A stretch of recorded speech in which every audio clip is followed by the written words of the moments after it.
Hello everyone. Welcome to US News. Trump loved the Queen, but it may be up to Biden to decide whether or not he gets invited to her funeral. The royal family announced on Saturday that the funeral for Queen Elizabeth II will take place on September 19, but who exactly will make the guest list is still up in the air. The Queen died on Thursday at age 96 after a historic 70-year reign. Buckingham Palace has long planned for her death, upon which her son, now King Charles IV, immediately ascended to the throne.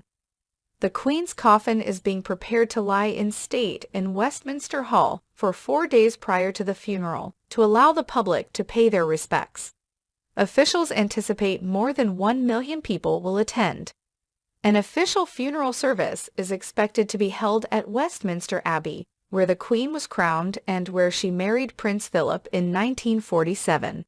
Around 2,000 people are expected, including Europe's royal families and leaders from around the world.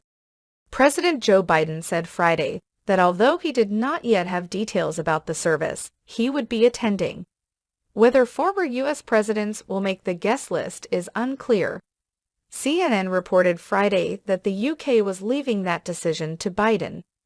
I am told by a couple diplomatic officials that Buckingham Palace is leaving it up to every country individually.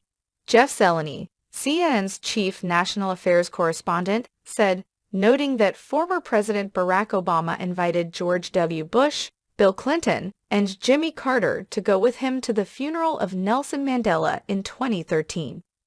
So there is protocol for having U.S. presidents invite other presidents, he continued. Who knows? Maybe in the spirit of forgiving and giving, President Biden will invite Donald Trump on Air Force One. I doubt that will happen, but I do expect some type of a bipartisan delegation.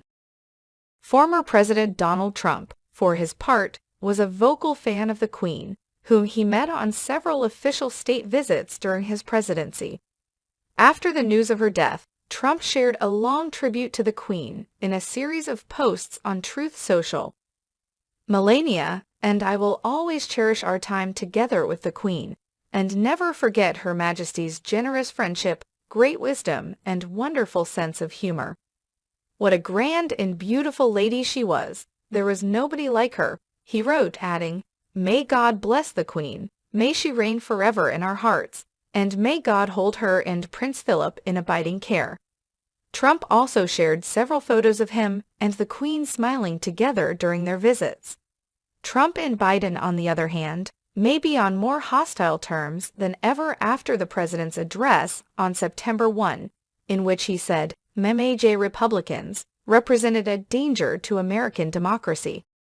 While discussing whether or not Biden would invite Trump to the funeral, CNN's Jake Tapper said he thought it would be a clever move for the president to invite him and see if he goes.